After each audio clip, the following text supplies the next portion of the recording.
Salve, salve pessoal! Estamos juntos aí, sou Rodrigo Barbati para conversar com você sobre temas de atualidades. Você tem observado aí nos outros módulos a preocupação de conversar sobre esses assuntos de maneira a distribuir os temas relacionados à política internacional. A ideia é essa, como é que a gente vai conversando esses temas, ou conversando sobre esses temas? Estabelecer aí por grandes módulos, então política e política internacional, política Brasil, e aí consequentemente, dentro desse grande tema, dividindo em módulos que estão relacionados a uma ordem cronológica. Tema de janeiro, fevereiro, março, você vai observando, nós vamos destacando para vocês os assuntos. E aí você percebe também que na conclusão de cada tema ou de cada assunto, ou conjunto de assunto, tem um exercíciozinho para dar uma ilustrada. A ideia é mostrar como diferentes organizadoras trabalham esses temas, pensando numa perspectiva que possa, né, ser exemplificado ou ser ilustrado em termos de prova.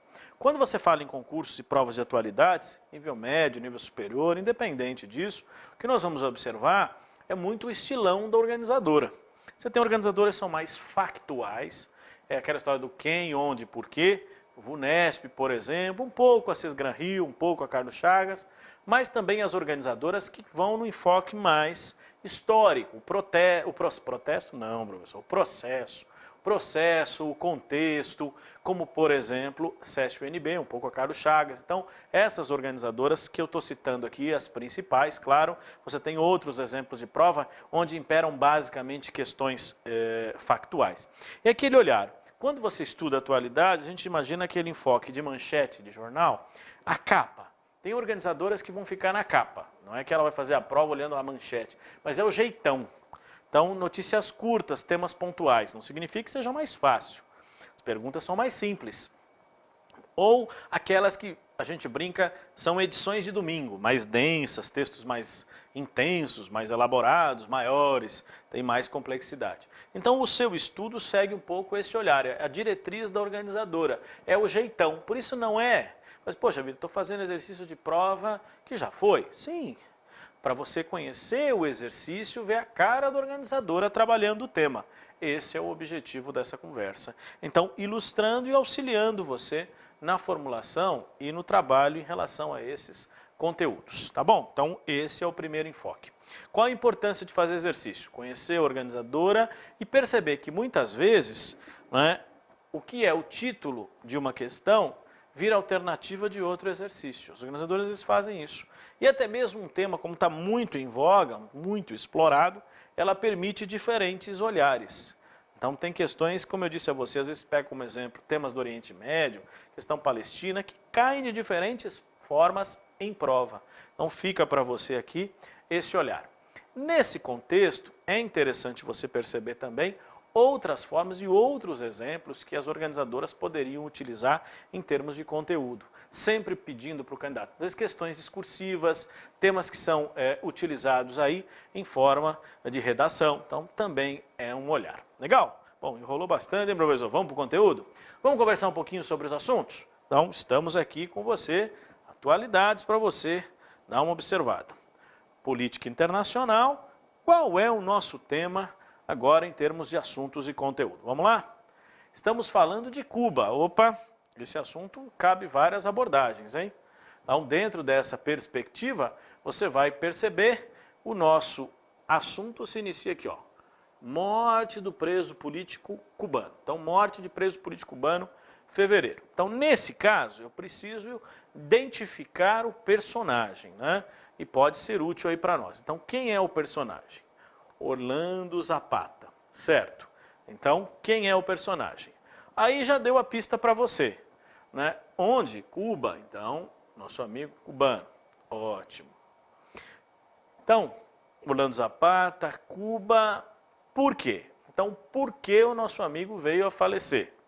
Então, preso desde março de 2003, realizou uma greve de fome em protesto pelas condições carcerárias.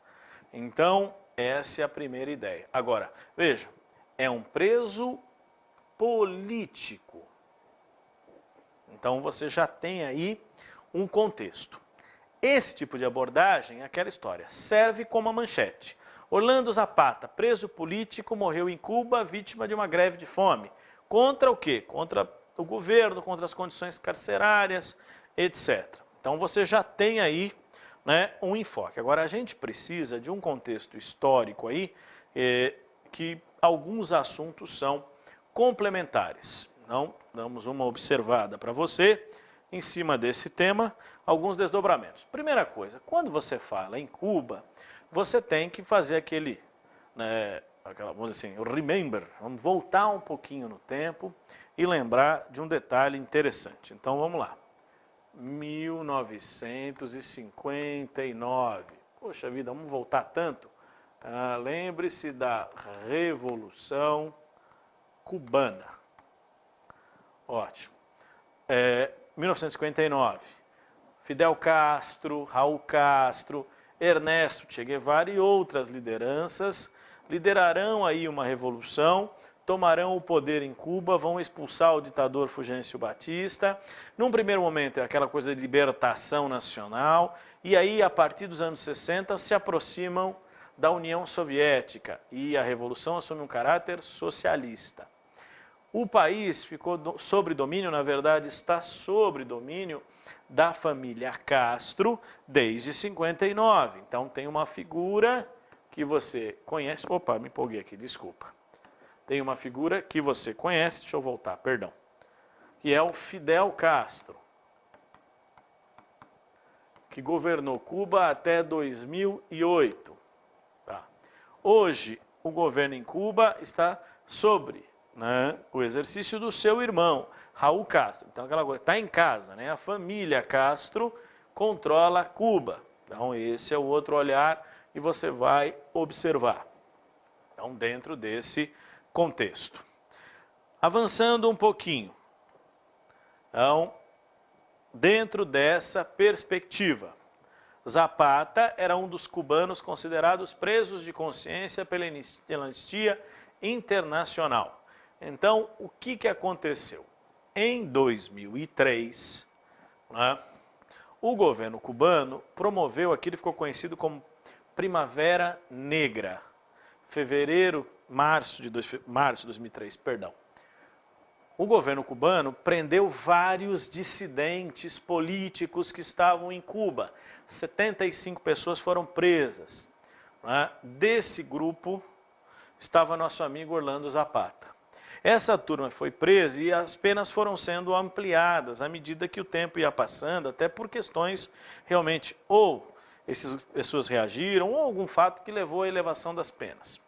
O governo cubano tratou a questão de forma muito clara, dizendo o seguinte: olha, nosso amigo aí, né, Orlando Zapata, não é um preso político, é um preso comum. Né? Porém, fica aquela história, o governo americano, dentro dessa perspectiva, né, como outros países, claro, pressionam Cuba.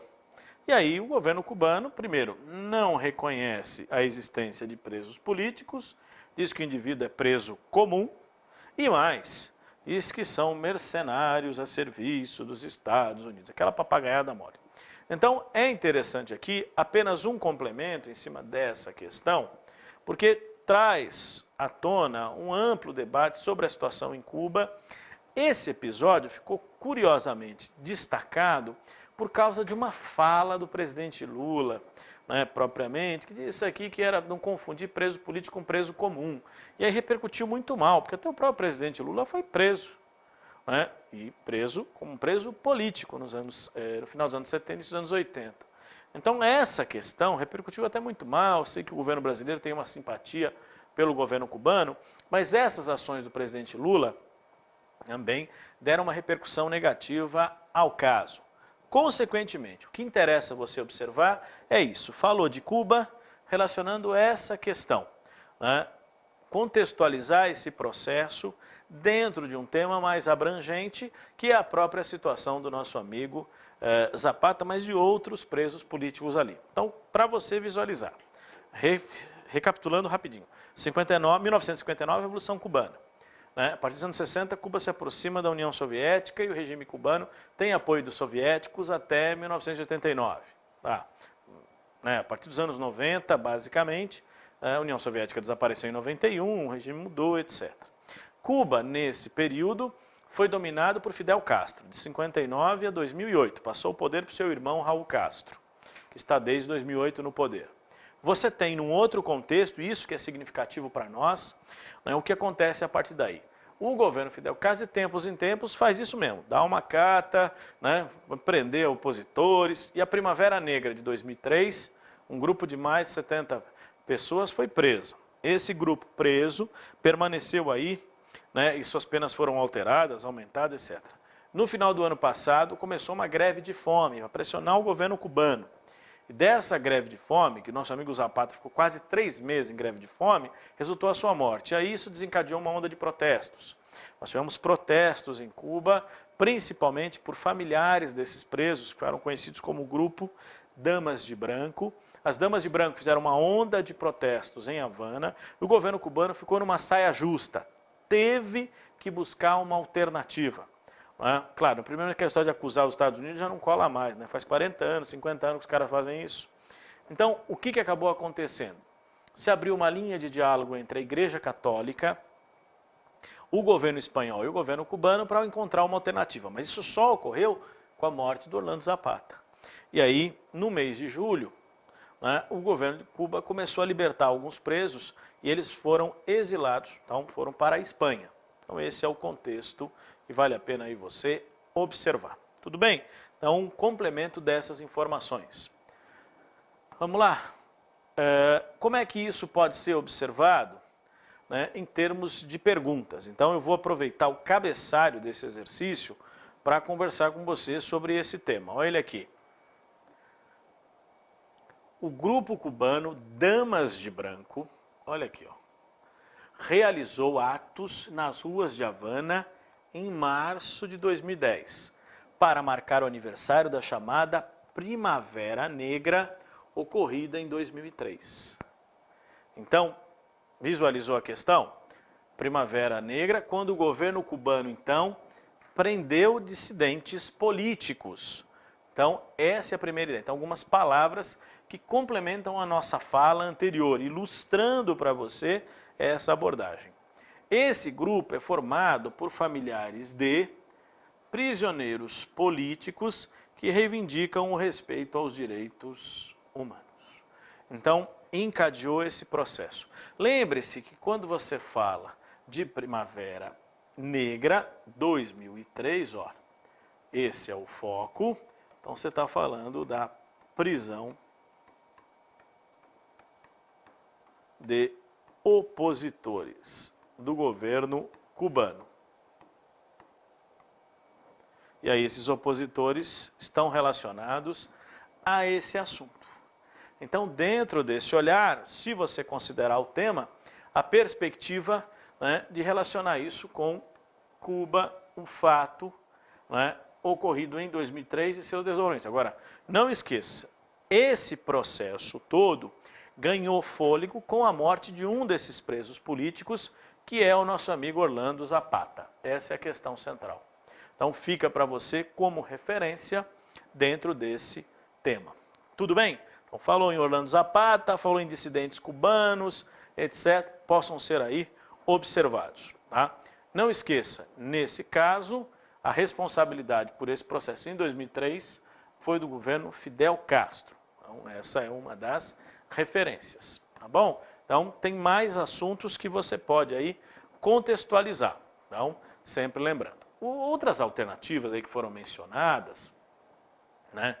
Jornalistas condenados à morte, ou combatentes de guerras da África, ou dissidentes radicados dos Estados Unidos, golpe, nada disso. Só queria aproveitar nesse item essa figura aqui, ó. Só, opa, grifa, ô, professor, o que você aprontou aqui? Volta, tá animado aí. Ó, só essa figura aqui, ó, Raul Castro, perdão, tá? Então, Raul Castro, que hoje comanda Cuba. Mas esse assunto aqui não tem nada a ver, nada disso. Eu só quero aí, para você lembrar, Raul Castro, presidente de Cuba. Então dá para a gente aí aproveitar as questões, observando esses temas que possam ser aí relacionados para você. Tá bom? Nessa perspectiva, o exercício para nós, que é uma referência, como você pode misturar temas históricos, a questão política e um fato aí cotidiano. Então esses assuntos estão intercalados. Só lembrando, né, que esse é um assunto que tem desdobramento. Então é interessante, porque o governo cubano, pressionado, como eu disse, pelos Estados Unidos de um lado, né, e do outro lado você tem uma ação da própria Igreja Católica em Cuba, do governo espanhol, então acabou abrindo uma linha de diálogo que acabou conduzindo à libertação de parte desses presos políticos que foram encaminhados, né, para a Espanha, como a gente pode observar. Então você tem uma perspectiva aí de um assunto que ainda está em andamento. Então esse é um tema que a sua antena tem que estar ligada porque ele ainda não está concluído. Presos ainda estão em Cuba, outros já foram libertados e o governo cubano assumiu o compromisso de libertar esses presos desde que eles não fiquem em Cuba. Essa é a questão, eles não podem ficar em Cuba, então estão sendo exilados e a Espanha está recebendo essa turma toda. Olha, o assunto só ganhou volta em si essa dimensão porque o presidente Lula fez aquele comentário lembrando, né, fazendo esse para não confundir preso político com preso comum. Porque é o argumento de Cuba, na prisão não tem nenhum preso político, só tem preso comum. Então essa é a questão muito criticada aí por opositores do regime cubano. Legal? Então, para concluir, vale a pena só recordar esse contexto, né, das velhas intrigas e velhas diferenças que foram herdadas da Guerra Fria, né, da antiga União Soviética com os Estados Unidos e que Cuba ficou nesse contexto durante décadas. Tá bom? É isso aí. Legal, pessoal? Bons estudos. Até a próxima.